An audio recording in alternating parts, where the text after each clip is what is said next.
Do you remember when your dad died? Yeah. And your brother, he died too? Yeah. Do you think anybody would try to hurt you? I just don't know. It was a complicated situation, but there was no evidence that 사건의 실체는 잡힐 듯 잡히지 않았습니다.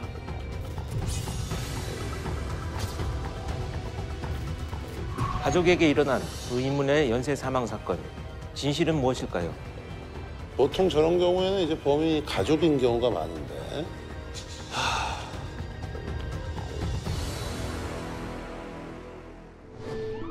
2012년 미주리 저녁 식사 시간이 지날 무렵 한 통의 신고 전화가 접수됩니다.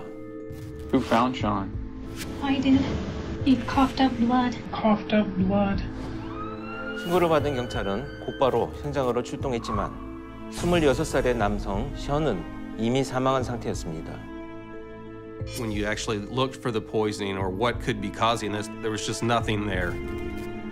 션의 시신에는 타살의 흔적이 전혀 없었습니다. 무슨 일이야 도대체? The medical examiner's office determined Sean's cause of death was sudden death and epilepsy. 사남매 중 장남이었던 션은 어릴 적부터 몸이 좋지 않았습니다. I was given the impression it was just an accumulation of prior medical issues caught up with him and 션의 사망 원인은 간질로 인한 돌연사로 결론지어졌습니다. 하지만 한 가지 석연치 않은 점이 있었습니다. Sean's death was just a few months after Mark's. That on the day of his passing, he had actually had several seizures. 단기간에 연이어 일어난 의문의 죽음은 미스테리하기만 했습니다.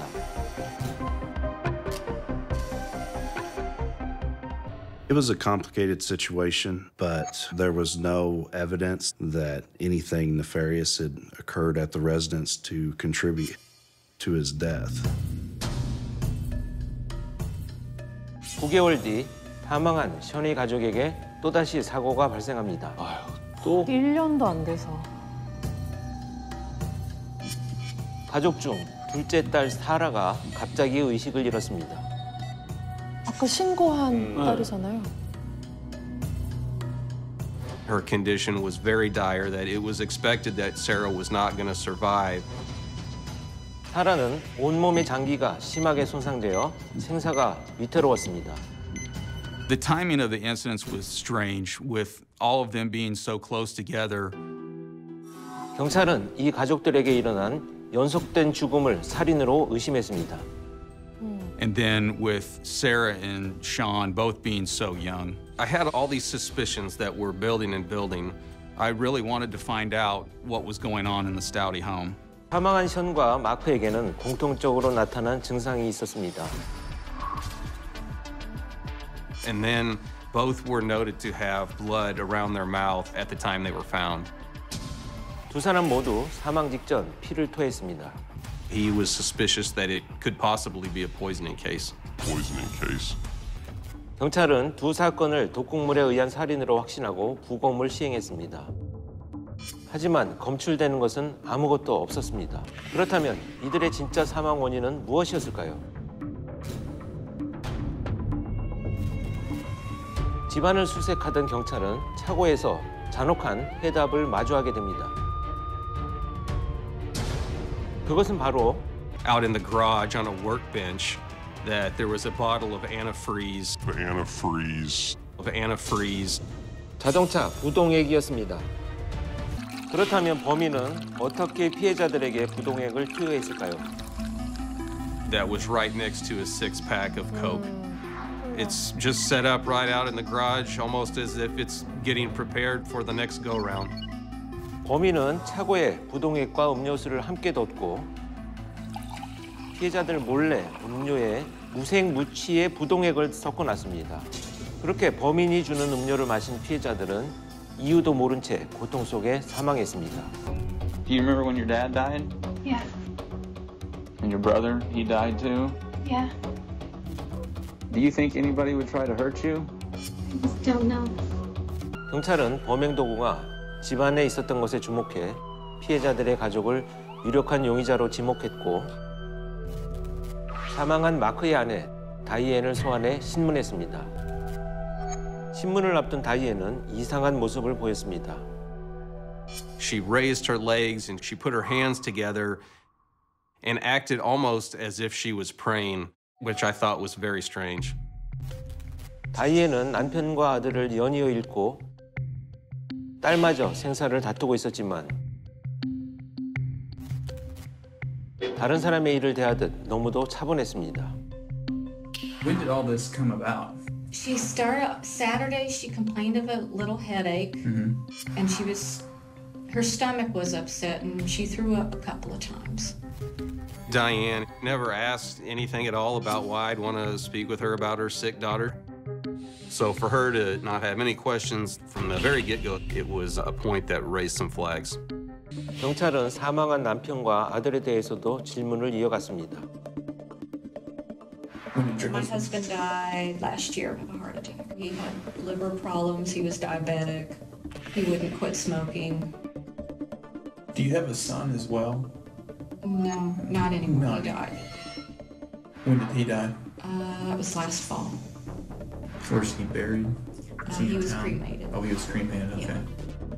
순간 경찰은 그녀가 예상치 못한 얘기를 꺼냈습니다. Fortunately, they still have a bunch of his stuff, and so they're gonna do a bunch of tests on his stuff as well. 평온했던 다이앤의 표정은 굳어졌습니다. She didn't need to say anything at that point because I could read it on her face that she was worried. Sometimes in life, people to slip up a little bit and make a mistake. You would agree with that, right? 다이앤은 이제껏 숨겨왔던 사실을 털어놓기 시작합니다. I'm a horrible mother. Who's the first person that you killed? Mom. 마크와 션이 돌연사하고 사람마저 죽음의 문턱에 놓이게 된 원흉은 바로 아내이자 엄마인 다이앤이었습니다. And what were you putting it in? How much would you put in? A couple of teaspoons, maybe. I mean, why did you decide that you were going to use antifreeze to do it? It was easy. 다이앤은 대체 왜 자신의 남편과 아들을 잔혹하게 살해했던 걸까요? And then I hated his guts.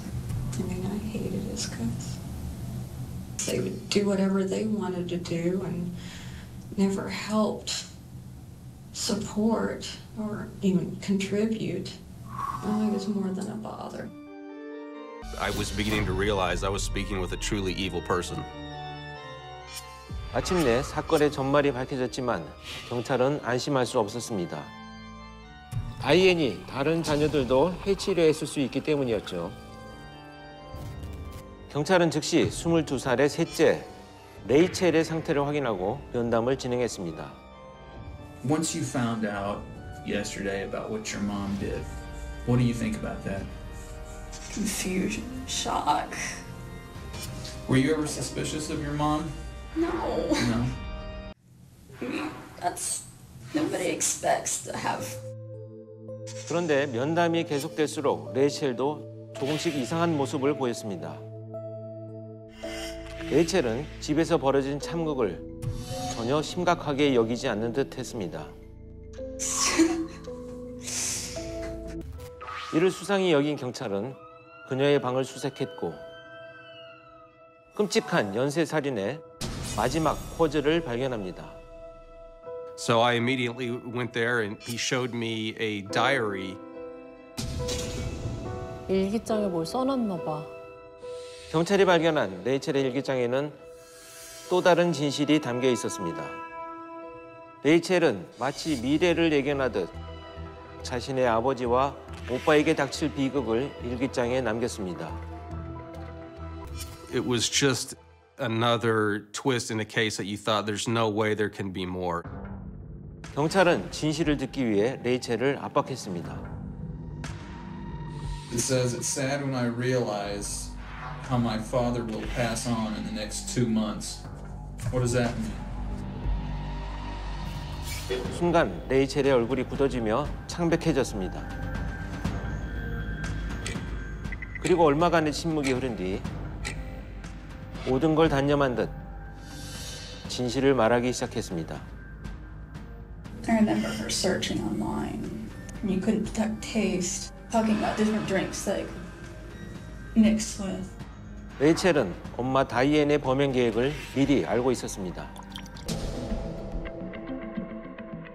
How often did you do that? 3 or 4 times. It was a trade-off. She would do it, then I would. 레이첼 또한 범행에 적극적으로 가담해 자신의 아버지와 오빠를 살해한 공범이었던 것입니다. Why did you guys want to kill them? Dad was basically a drain on her, on us. I accepted that she wanted him gone, but I really didn't. What about Sarah? More or less, she wasn't going anywhere with her life, and that something needs to be done. Something needs to be done.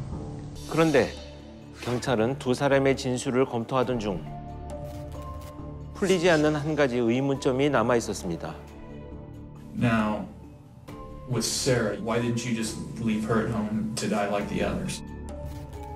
마크와 션은 사망할 때까지 집에 방치했던 것과 달리 사라는 증상이 심각해지자 병원에 입원시켰습니다.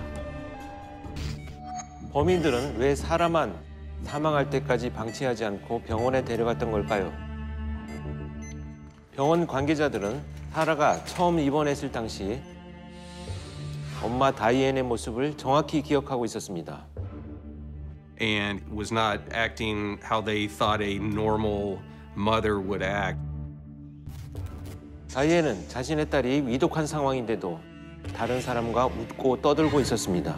경찰은 다이앤에 대해 조사하던 중 또 다른 사실을 발견합니다.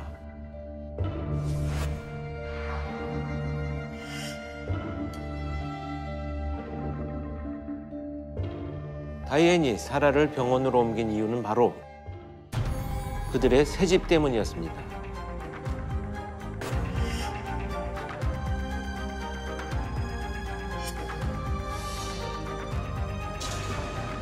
다이앤은 남편과 아들이 집에서 사망할 당시 시신 때문에 냄새가 나고 집안에 불쾌한 기운이 남는 것에 불만이 있었습니다.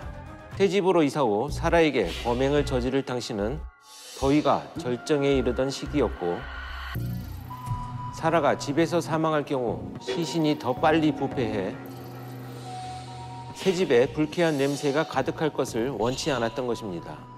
No, it was more than a bother. It was basically a drain. Something needs to be done. If you can stand up for us, we're going to have to put some handcuffs on you. 범인들의 자백으로 사건의 전말이 밝혀지며 곧 재판이 열렸습니다. 레이첼은 42년 후 가석방 가능한 종신형을, 다이앤은 가석방 없는 종신형을 선고받았습니다. 그리고 얼마 후 반가운 소식이 전해졌습니다. 의식불명이었던 사라가 기적적으로 깨어납니다. 아, 사라가 살았구나. Your mom and Rachel have both admitted to killing your dad and brother. What do you think about that? I'm shocked. 지금까지 자신들만을 위해 가족까지 서슴없이 살해한 매정한 모녀 살인마의 사건이었습니다. 더 즐겁게, 더 라이브.